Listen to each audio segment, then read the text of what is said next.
relation to other factors that they consider, such as the pharmacology of PPA and what is known about PPA and what is known about related drugs to PPA, to believe that it's a significant connection, that it's not just an observation like, well, they drank milk in the morning and they had a hemorrhagic stroke. So these doctors making differential diagnosis of their own patients believe that PPA was a substantial factor. That's why they wrote about it. That's why it was published. That's why it was accepted by the peer reviewers. Now, the McDaniel case actually states that case reports are useful for proving association, and that appears on page 260 of the McDaniel decision. Case reports, quote, are important for determining whether an association exists between an agent and a disease. Now, given the rule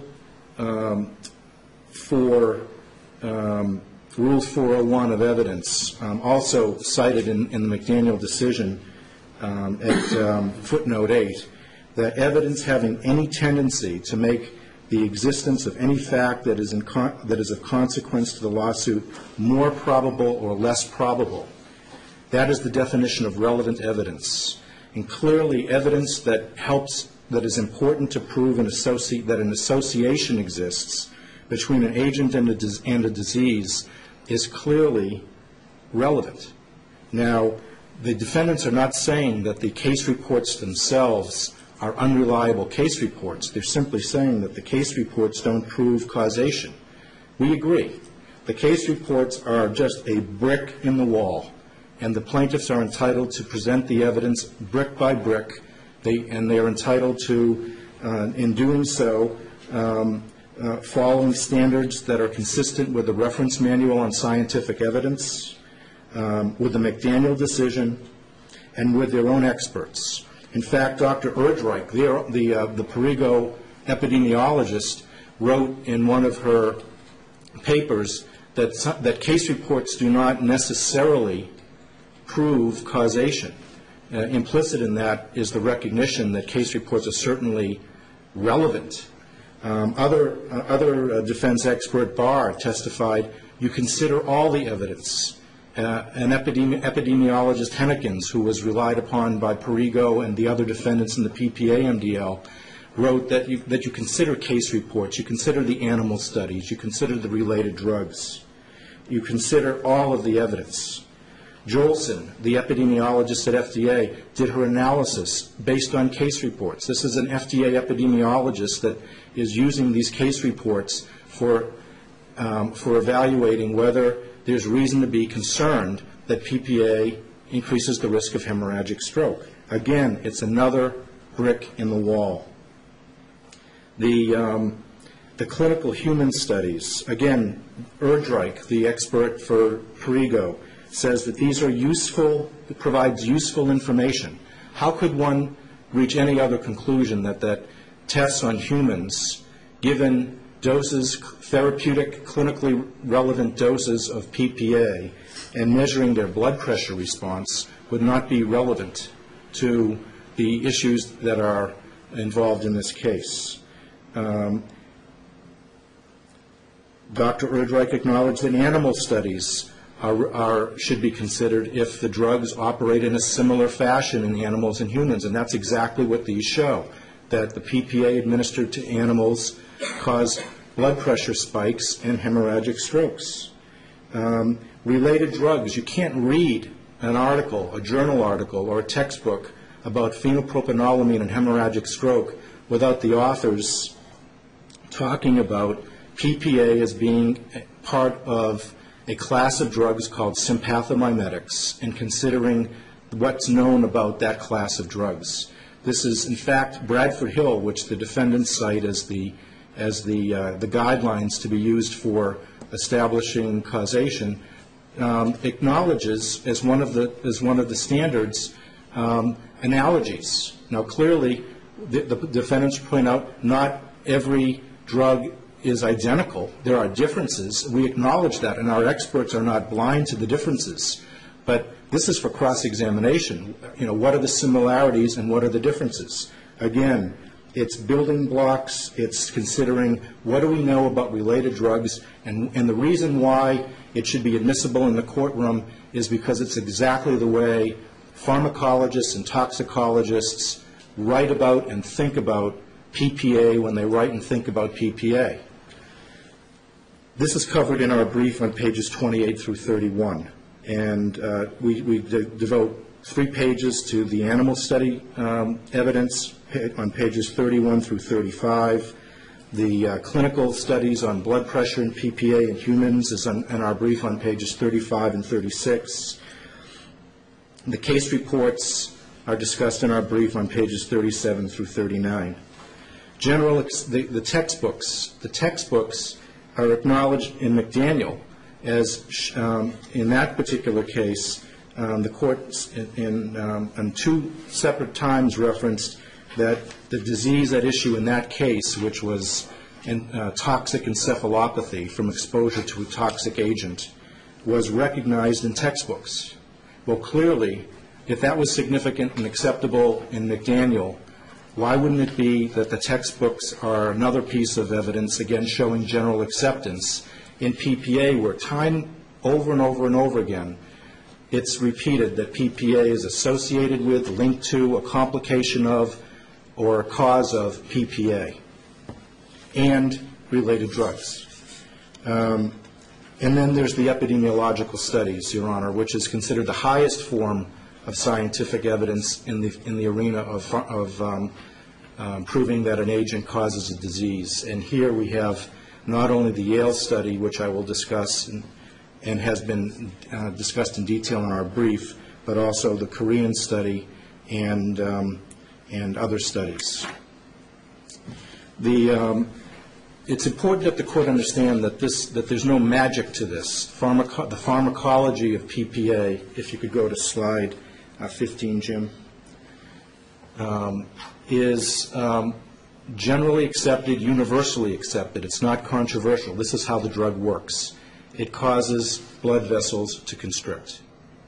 It's a sympathomimetic drug that stimulates receptors that releases norepinephrine, and that's a double action. In other words, the receptor stimulation is one action, and the release of the norepinephrine is a second action, and both of those actions cause vasoconstriction. And it's just basic physics. When you narrow the diameter of a vessel, blood pressure will go up. And that's the reason why PPA is effective. And the very reason why it's effective is the same reason why, in some people, it can be very dangerous. Again, this is universally accepted about how PPA works. That evidence is also part of what the plaintiff's experts rely upon.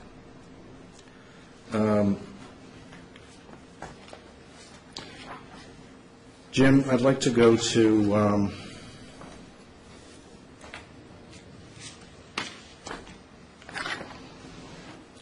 slide 19. We talked about FDA epidemiologist Jolson before, and this was her conclusion based on a very sophisticated review of the adverse event database at the FDA, not only for PPA but for all drugs, and compared to PPA. She wrote, a number of lines of evidence from spontaneous reporting suggest that PPA-containing diet pills increase the risk of CVA, which is cerebrovascular accident. While any one of these analyses has methodological limitations, when considered alone, the analyses taken together are consistent in their implications. And she recommends that a case control study be undertaken, and that is in fact what led to the Yale study several years later. This is discussed in our brief at pages 41 through 43. Turning to slide 20, Jim. The defendants are asking the court to require the plaintiffs, as part of general causation, to prove that PPA in a cough-cold product can cause an intracerebral hemorrhage in a woman age 60. As we wrote in our brief, we're not aware of any case in the country that has ever required, as part of general causation, so many layers of specificity. This is well beyond what's been required, for example, by the MDL judge, the federal court overseeing all of the PPA cases in federal court, where the court specifically said, I'm not going to require the plaintiffs to prove that general causation for each subpopulation. There simply are not enough. It's impractical to conduct the number of studies that would be required to do a study for every block of age group, for both genders, and for every subtype of injury in every separate product. The information in the real world is you get one study if you're lucky. Here we have two studies, and you extrapolate from that. And I'll speak a little bit more about extrapolation if I have time. Otherwise, it is covered in our brief. The question really is, going to the next slide, Jim, where does it stop? If as Dr. Feldman testified, there are 5 subtypes of intracerebral hemorrhage, 5 subtypes of intracerebral hemorrhage. They want us to prove by subtype, by age, by gender, by dose. We're talking over 50 studies, easily over 50 studies, if we were to jump through all the hoops that the defendants ask for.